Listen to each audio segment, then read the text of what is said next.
রাধে রাধে, কেমন আছো তোমরা? সো আজকে একটা কথা মনে পড়লো।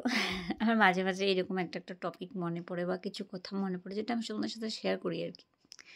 তো মনে পড়লো যে সময় থাকতে যদি কাউকে ইম্পর্টেন্সটা না দিই, মানে যে আমার লাইফে আছে বা যে তোমাদের লাইফে আছে, তাকে যদি সময় থাকতে প্রাধান্য দেওয়া না হয় বা প্রায়োরিটি দেওয়া না হয় বা ইম্পর্টেন্স দেওয়া না হয়, পরে সেই মানুষটা তোমাকে আর কতটুকু প্রায়োরিটি দিবে সেটা সত্যি বলতে গেলে তার ব্যাপার হয়ে যায়। এই কথাগুলো আমি এই জন্য বলছি কারণ আমার মানে যখন স্কুল লাইফ বা কলেজ লাইফ ছিল, ওই সময় এরকম অনেক মানুষ আমার জীবনে এসেছে যাদেরকে আমি খুব বেশি প্রায়োরিটি দিতাম, বা এখনও অনেক মানুষ আছে যাদেরকে আমি ভীষণ প্রায়োরিটি দিই। তো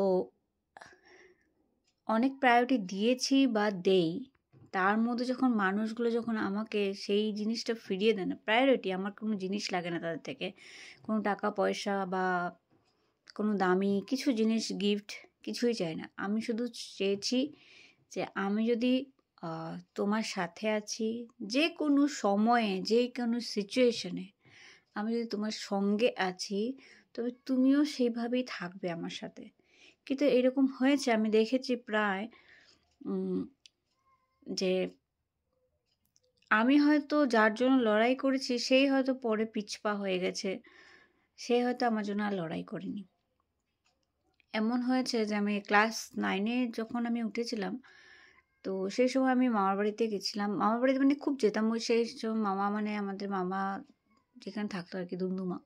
তো সেখানে একজনকে পেয়েছিলাম, একটা ফ্রেন্ডই পেয়েছিলাম।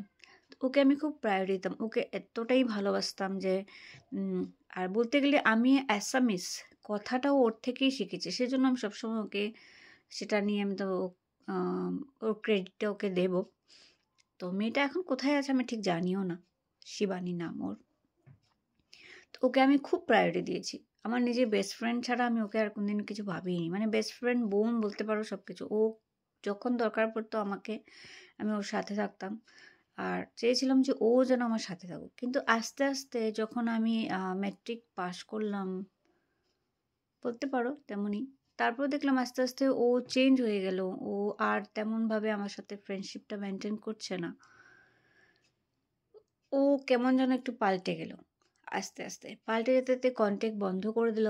এখন বর্তমান আমি জানিও না ও কোথায় আছে, কেমন আছে, কিছুই জানি না, ওর কোনো খবরই জানি না আমি।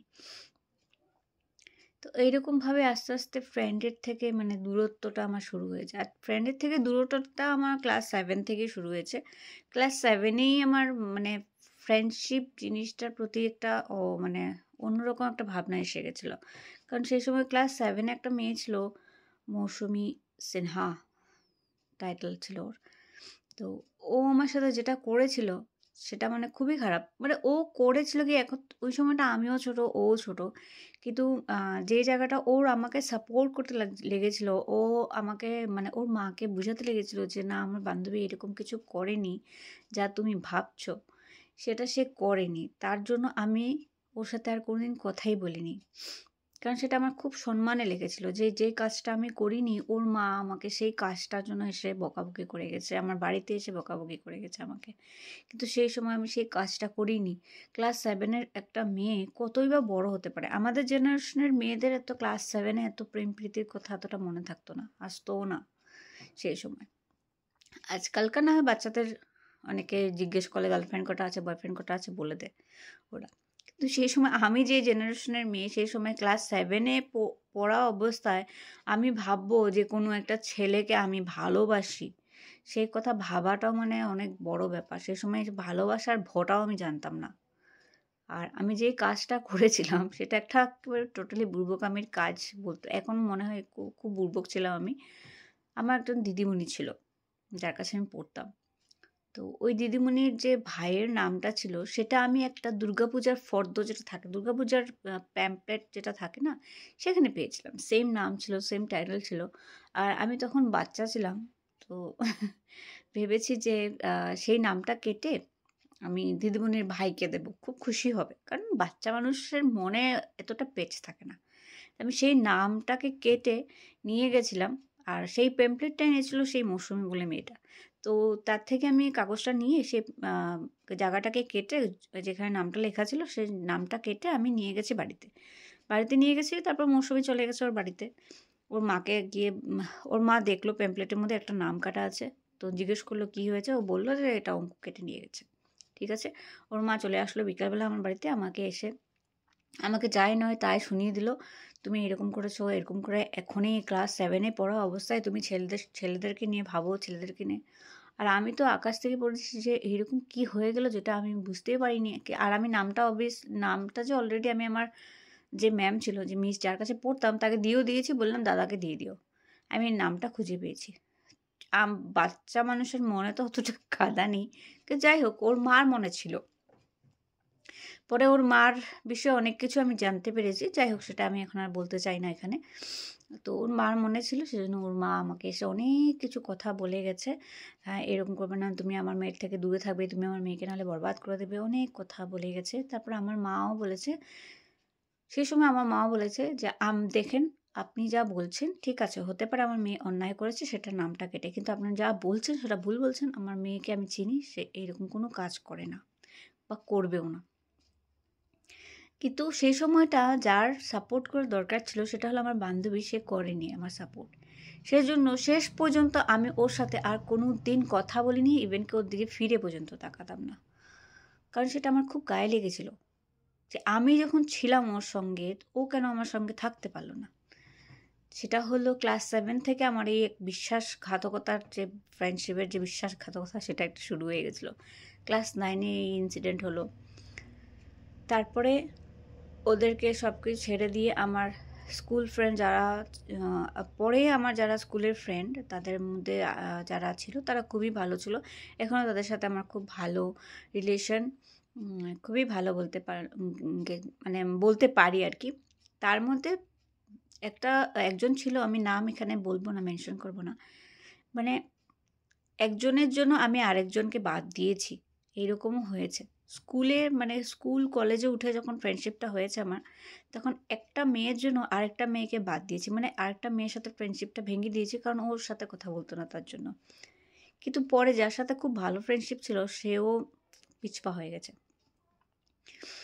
একেবারে এইরকম করে লাস্টে আমি একেবারে আমার লাইফে থেকে যাওয়া ফ্রেন্ড যদি কাউকে পেয়েছি তো সেটা এখন অবধি আছে। তো সেটা আমি একেবারে লাস্টে পেয়েছি।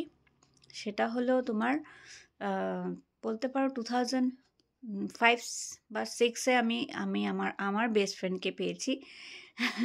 সেটাও একটা খুব ভালো সিচুয়েশনে পেয়েছিলাম। মানে কী বলবো আর, ভালো সিচুয়েশন মানে আমার জেঠু মারা গেছিলো ওই সময়, ও আসছে অরুণাচল থেকে, ফর্ম ফিল আপ করবে না অ্যাডমিট কার্ড নেবে সামথিং। আর ওই সময় মানে ও যে আসছে আর ফিরে ঘরে যাওয়ার বাস ছিল না, কারণ ও অরুণাচল থেকে আসছিল। তো দেখলাম আমার সামনে দাঁড়িয়ে খুব মানে চিন্তা করছে, এদিকে ফোন করছে ওদিকে ফোন করছে। তো আমি ওকে জিজ্ঞেস করলাম কী ব্যাপার, কী হয়েছে? তো আমাকে বললো যে আমি এরকম অরুণাচলে থাকি, তো আমি ভেবেছিলাম আজকে চলে যাব, কিন্তু অনেক দেরি হয়ে গেছে, বাসটা পাবো না। তো আমি আমার ফ্রেন্ডদেরকে জিজ্ঞেস করেছিলাম, তারা কেউই নেই বাড়িতে, তো সেজন্য এখন কি করতে পারি ভাবছি হোটেলে থেকে যাই। তো আমি আবার ভাবলাম যে একটা মেয়ে এখন আজকে ওই সময়টা কিছু একটা ছিল, মানে কিছু চলছিল একটা, মার্কেটটা একটু মানে বাজারটা একটু গরম ছিল, সিচুয়েশনটা একটু গরম ছিল। তার জন্য আমি ভেবেছি, আমি ওকে বলেছি, আমি বলছি তুই থাকবি বাজারে থাকবি? আমি প্রথম তুমিই বলতাম ওকে, এখন তুই বলি। যাই হোক, তো আমি বলেছি তুমি মার্কেটে একা তুমি এখানে হোটেলে থাকবে? না না না, এটা ভালো লাগছে না, দাঁড়াও আমি আমার বাড়িতে জিজ্ঞেস করি। তো আমি আমার বাড়িতে জিজ্ঞেস করেছি, তো মা বলেছে দেখ আমাদের তো ওষুধ চলছে, জেঠু মারা গেছে, ও কি আমাদের ওষুধের ভাত খাবে? আমি ওকে আবার জিজ্ঞেস করি, ও বলেছে আমার কোনো অসুবিধা নেই, আমি থাকতে পারলেই হলো, একটা রাত্র থাকতে পারলে আমার কোনো প্রবলেম নেই, আমার ভাত টাত খেতে কোনো অসুবিধা নেই। সেই থেকে আমাদের ফ্রেন্ডশিপটা স্টার্ট হয়েছে, আর আজ অবধি আমরা দুজন ফ্রেন্ড আছি। এখন বলতে গেলে শুধু ফ্রেন্ড না, আমরা দুজন বোনের মতন। ওর কোনো যে কোনো কথা ও আমার সাথে শেয়ার করে, আমার যে কোনো কথা আমি ওর সাথে শেয়ার করি। এখন শুধু ফ্রেন্ড বলা চলে না, এখন বলতে গেলে আমরা দুজনই ফ্যামিলি মেম্বার। তো এইরকম করে হয়েছে যে যখন সময় থাকতে, এখন সেই ফ্রেন্ডগুলো আছে আমার লাইফে যারা মানে কলেজ লাইফে ছিল, কিন্তু সত্যি কথা বলতে সময়ে যখন আমি প্রায়োরিটিটা পাইনি, সময়ে যখন সাপোর্টগুলো পাইনি, সেজন্য ওরা এখন থাকলেও কি বা না থাকলেও কি, কিছু আসা যায় না আমার এখন। হ্যাঁ, তো কি বলবো আর? এইরকমই আরকি। সময় থাকতে যে তোমার জন্য করছে না, তাকে প্রায়োরিটি দিতে লাগে আমার মতে।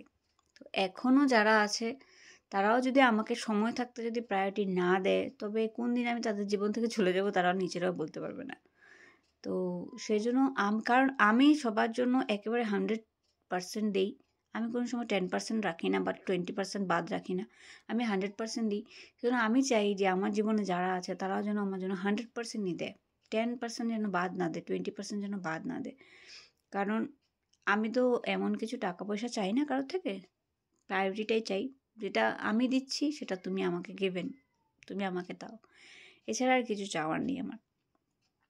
হতে পারে হয়তো আমার চাহিদা ভুল, এক্সপেকটেশনটা ভুল। অনেক সময় আমি ভুল প্রমাণিত হই। মানে আমার এক্সপেকটেশন নিয়ে আমি ভুল প্রমাণিত হই, যে আমি যেটা এক্সপেক্ট করছি সেটা হয় না। হতে পারে। তাও আমি এই কথাটাই বলব যে প্রায়োরিটি যদি আমি তোমাকে 100% দিচ্ছি, তবে তুমিও আমাকে 100% দাও প্রায়োরিটি। আর যদি তুমি আমাকে 100% প্রায়োরিটি দিতে না পারো, তোমার যদি সম্ভব হচ্ছে না, বলে দিলেই হয়। আমার কোনো অসুবিধা নেই। আমি আস্তে, আস্তে তো একা থাকা শিখছি। আরেকটু একা না হয় থাকবো। কোনো ব্যাপার না। তো সেটাই কথা, যে আজকে হঠাৎ করে মনে পড়ল প্রায়োরিটি নিয়ে কথাটা, যে সময় থাকতে যদি প্রায়োরিটি না দাও, তো সে মানুষ হয়তো পরে বদলেও যেতে পারে। হয়তো আমিও একদিন বদলে যাব। সে সময় আর কিছু করার থাকবে না। তাই সময় থাকতে যে আছে লাইফে, তাকে প্রায়োরিটি দিতে শেখো।